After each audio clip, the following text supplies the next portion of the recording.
Now that we have an introduction to standards, we'd like to provide a couple of case studies on their use in the regenerative medicine field.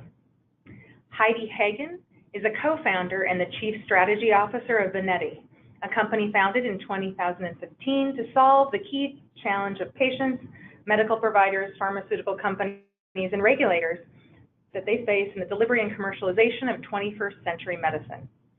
Prior to Vineti, Heidi was the Senior Vice President of Operations for Dendrian Corporation, where she was responsible for the infrastructure and commercialization of Provenge, the first active cellular immunotherapy, approved in 2010. Heidi was also the Global Chief Operations Officer for Sodio, a cell therapy company in Europe that operated in Europe, China, and the US. Unfortunately, Heidi is on travel today and was unable to join us live for the webinar. However, her portion of the webinar is pre-recorded, and she may be able to join us to answer questions following her vignette. Regardless, please join me in hearing from Heidi. Thank you, and hello. It's a pleasure to be here today to share with you this case study on labels and standards within tissue and cell therapy. First, I think it would be good to just take an overview of what's going on in the autologous cell therapy and tissue therapy industry.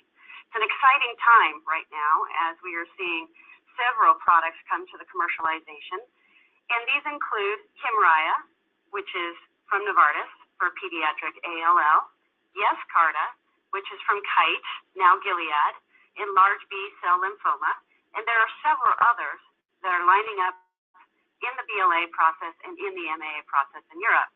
In addition to that, we have Provenge from Dendrion, which is for hormone refractory prostate cancer, Nexight, which is a replacement for Carticel for chondrocyte knee repair, and Epicel, which is from Vericel, a high-density burn tissue repair product. These all represent the typical commercial world that we have now, but we do know that there is a large expansion into the commercial world, both in Europe and in the Asia-Pac area.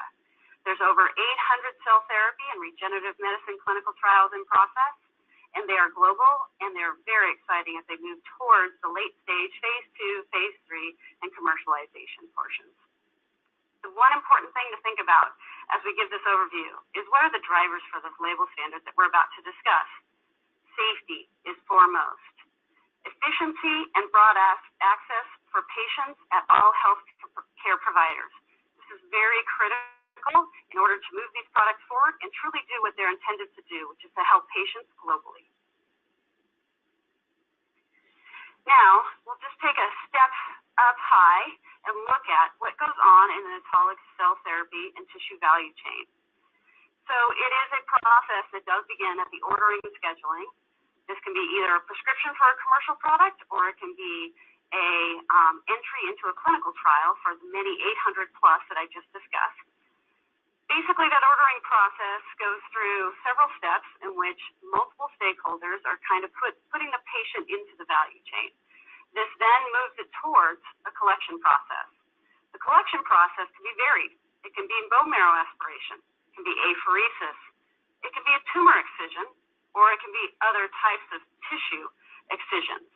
They vary depending upon which cell therapy and particular clinical trial that you may be discussing. The transportation piece is then what follows. You do go typically to a centralized manufacturing group or several. In the clinical trial arena especially, we have several contract manufacturers operating both in Asia, Europe, and in the US.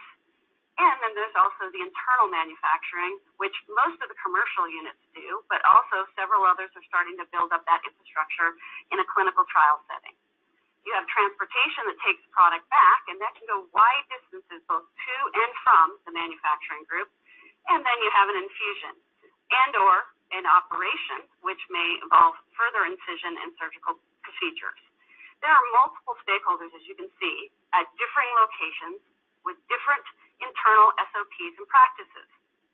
So we need to pay attention to all of this when we're looking at labels and the standards within it. Quickly, before we get too much into the labels, there's another overview piece that we need to discuss, and that is with autologous cell therapy and tissue therapy products, there's a chain of identity and a chain of custody. This is actually rather new to both the healthcare providers and the pharma industry in large, but very critical to the safety for the patients and management of the product. You have the chain of identity. This is a permanent and transparent association of an autologous donor's unique identifiers to their tissue and or cells, moving through the collection, manufacturing, administration, and post-treatment monitoring. So at the very inception of this product, all the way to post-infusion, this is a critical aspect. It ensures that you know whose cells those are, where they are, and what's going on with them. Chain of custody, which is linked, but however a slightly separate chain, is permanent data capture from the start of tissue and or cell collection through to product administration. This data identifies the staff that handled the product, actions performed by those staff, and the location, the date, the time of all of those actions. Very, very important audit trail that needs to be very secure and very transparent. And as you look down below on this slide, you can see we've depicted literally there's an expectation of everything that happens along this value chain is that you're gathering that data for both chain of custody and chain of identity. So now that we've discussed the overview of what that value chain looks like and some of the criticality of the chain of identity, let's start at the beginning and talk about standards that are within the donor end of this. So at the very beginning, post of ordering, you have ISBT 128 donor label standards. It's great to have these. These actually, by the way, didn't exist when some of us were doing cell therapy back in the early days, and so it's really great to see them come along. They're approved by the ISBT Council, and that was in 1994. However, the standard has grown to match to the computer and digital age and the various other aspects that are now challenging in this very distributed chain. It is used for cell therapy products and supported by several of the most important boards that are involved with the standards and or certification of the various stakeholders in the value chain. The global standard is a global standard for terminology, identification, coding, and label of all medical products of human origin. This does include blood, cell, tissue, milk, and organ products. And it is used by more than 77 countries across the continent, 6 continents. Basically, from an anecdotal standpoint, it's my understanding that we are probably running about 80% compliant to the ISBT standards on these labels. It's very critical that we start to move that as close as we can to 100% for all donor collection sites. And it's happening, but it just takes a while as you start to bring other various digital tools into the workplace and able to kind of raise those standards. To give you a little bit better of an idea, and this is a pictorial view of an ISBT label format. And this is an example I took directly from ISBT documentation. And as you can see, if you look at it, you've got a lot of information, but it's done in a very coded, simplified way so that everybody can look at a label and understand exactly what's there and what it's being used for. And it also has the barcodes, which enable scanning and digitization of all of this from the point of origin into whomever uses it or touches it goes through. So once again, that connection back to chain of identity and chain of custody. It carries a donor identification number, a DIN is what most people like to call it, and that is a unique identifier to that donor as they came in. It is actually a unique identifier to that particular donation. So you will find that an individual, say, may donate a particular tissue and or blood or cells at any one point, would have a different DIN as they come in each of those times. It has product information and collection date and time, product code and description, and also recognizes that we do have ABO and RH on recognition of that particular donor. Expiration date and time, which is obviously very critical, and any special testing that was done. This is typically optional, but you do find it on most labels. It basically allows for the human factors that need to be there for anybody to identify the label properly, either by computer use or by human eye. And as you can imagine, this really does bring it all in line for nice standardization at the front end. Now that's basically the ISBT that is global. However, there recently was a foray from Europe several years back, they looked at doing a single European code. This directive was written in 2015. It went into full effect in April of 2017. And it is aligned with ISBT. It is not separate from it, and we'll go through that a little bit later here when we show you an example. The purpose is to improve the traceability of human tissues and cells in the EU, from procurement to human application or disposal, and that's recognizing you need disposal records too. It requires the traceability of all human tissues for use in the advanced therapy medicinal products until the point where tissues and cells have been transferred to the manufacturer of the ATMP. That's something to recognize. This is for cell therapies that go through the MAA process, the clinical trials, and then commercialization in Europe, similar to what Kymriah, Provent, and Yescarta went through here in the United States. So there is a front-end donor aspect, and we'll address the back end a little later here. And the one thing to recognize is this unique identifier will be applied to all tissues and cells distributed, but it's also from any cells or tissues that come from outside Europe, and they enter the European Union for use and storage and or further manufacturing. So it is a compendium that is required to be followed and is being enforced now. The European Commission hosts and maintain a platform associated with this, which is very critical because it basically enables you to look up all tissue establishment compendium, and it also allows you to code it appropriately for the type of tissue and or cell therapy that it might be. So without further ado, we will look at the SEC coding and label. And as you'll notice, it does look very similar to ISBT. It does carry the same information, and the number itself is actually enabled at the very, very bottom there. And so if you look at this number, it does have a country ID, a tissue establishment code, once again, a unique donor identification number at DIN, a coding system associated with a particular product code, the split number, so if you had several different, say, aliquots of a cell and or tissue product that was donated on that day, and an expiration date. Very critical and important to recognize that this is the number that is seen as the 13-digit SEC that is now required. And like the ISBT, use the proper human factors. It has the ability to scan it into a computer system and use it for any trace and track through the use of that donation into manufacturing or beyond.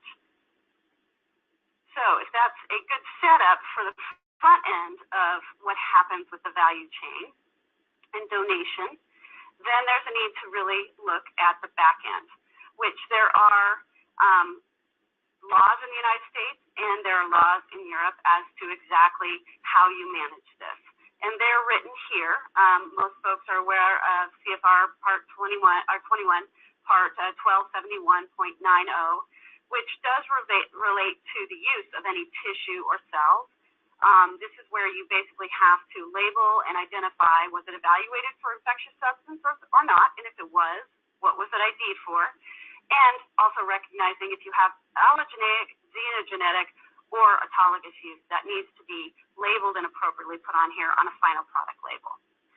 There is also the commercial aspects, which don't necessarily apply to the clinical products, but once you have an approval through the BLA process, you have an NDC number, and you have an identity of the product, that is, what is in the product matches the label, the dosage, which can be done in several different forms depending upon the tissue and or cell product you're talking about, manufacturer's name and location.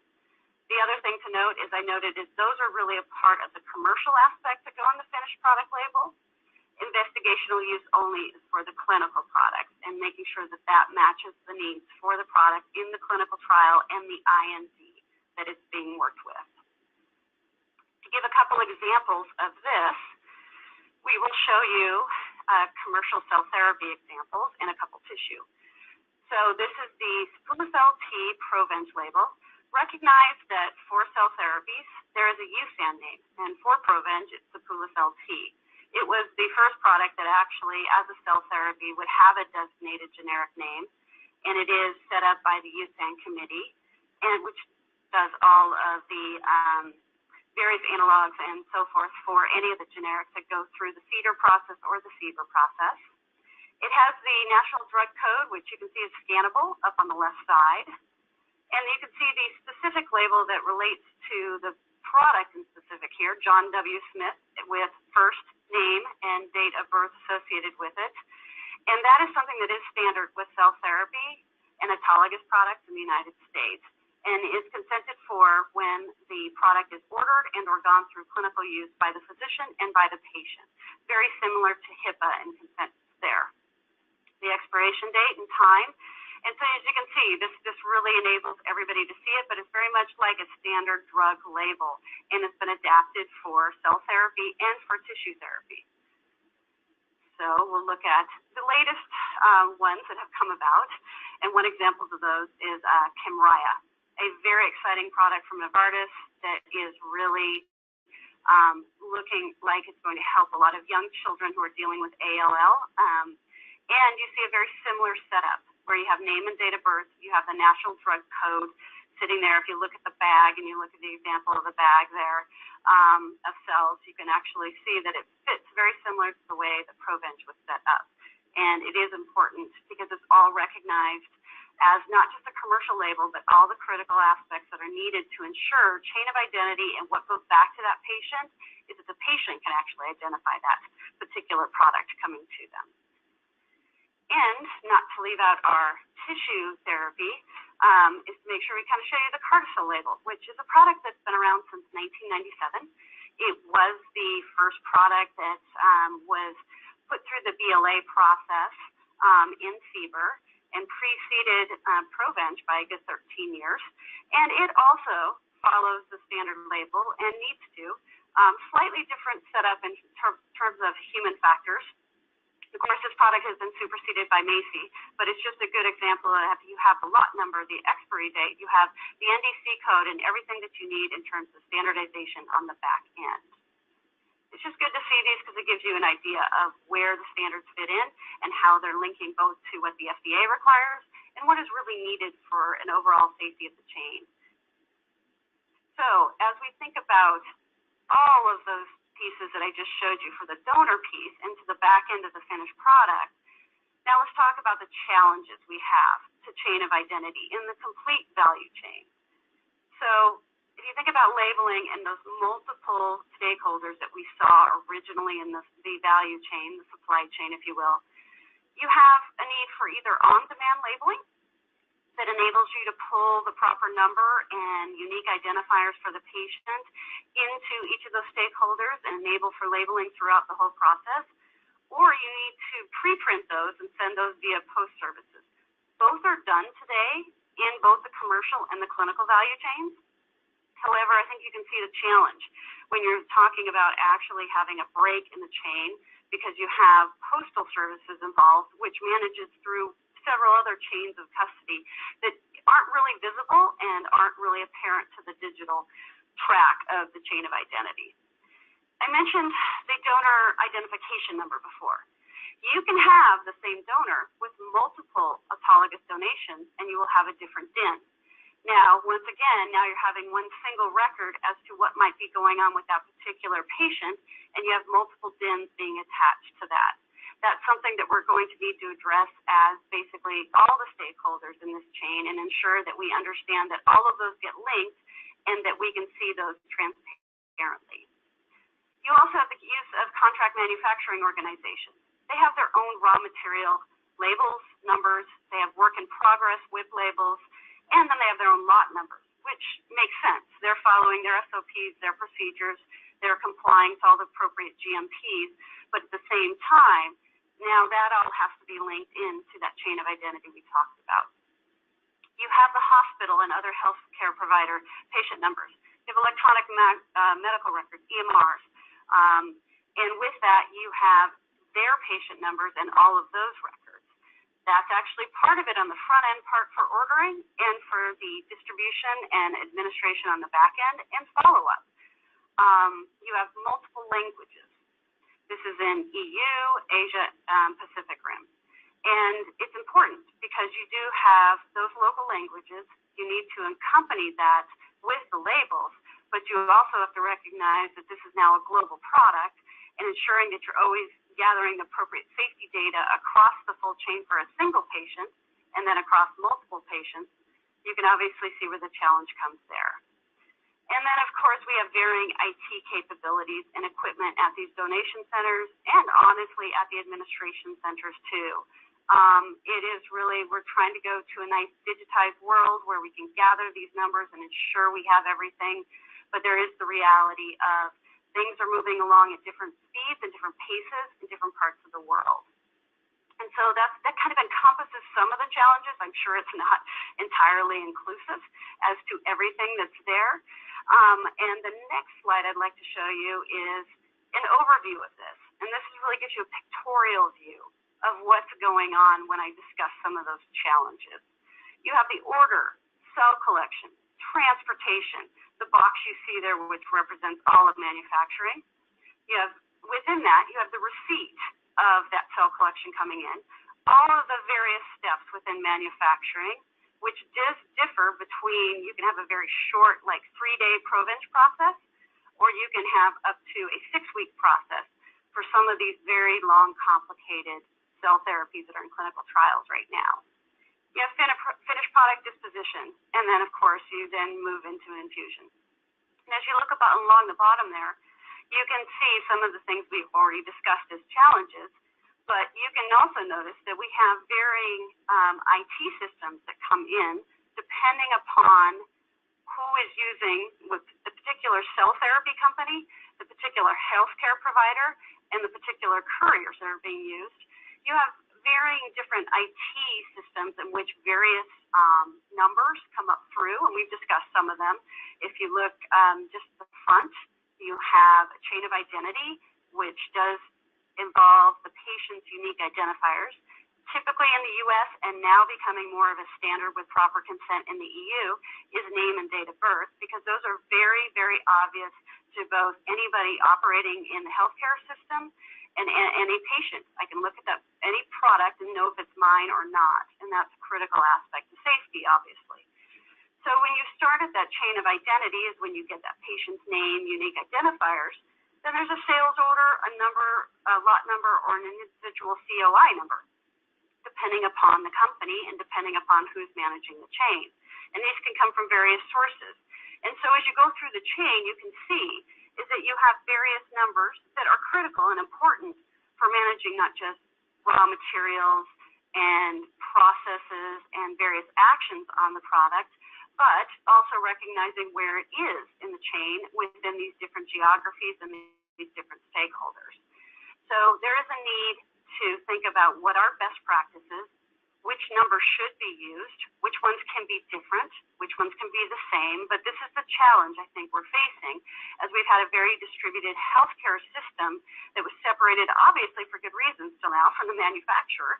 And now we're looking at, we're all participating in taking this very, very important cell product from a patient, doing what's necessary and appropriate throughout the process, and returning it in the hopes that we're going to make a better quality of life and healthy progress forward for that patient.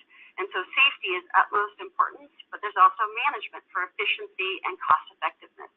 These are very expensive products, and so we need to think about how is it that we put best practices and standards on this such that it is much easier and a lot less expensive and efficient to do this. And so those are the challenges I think we face as an industry as we think about where we have standards and where we don't, and what are the drivers for those standards.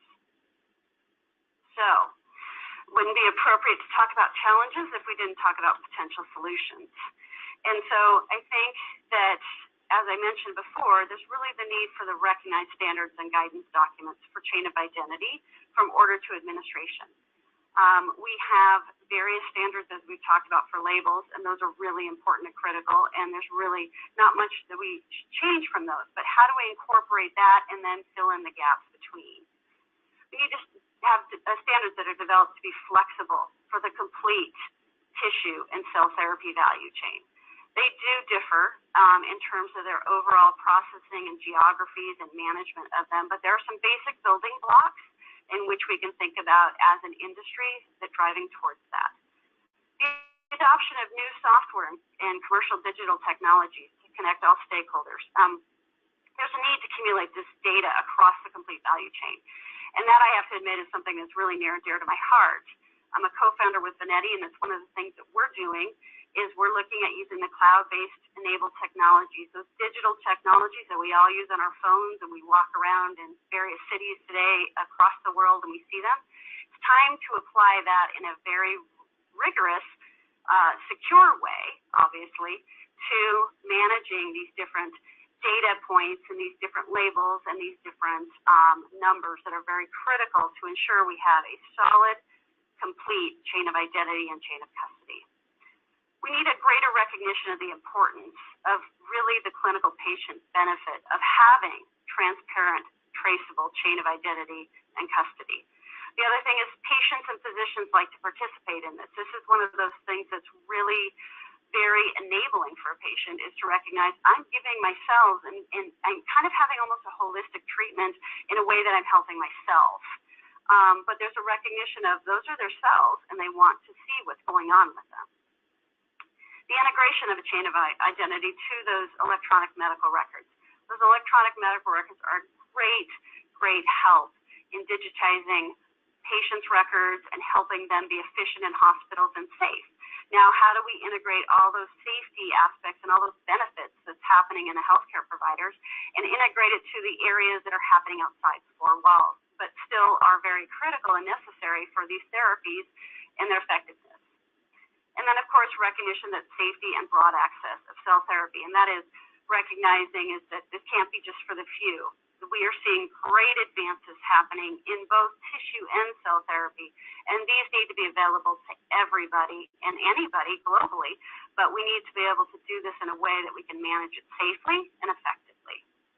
So I think this is something that we can take on as an industry, and I'm really looking forward to further discussions with everybody with this.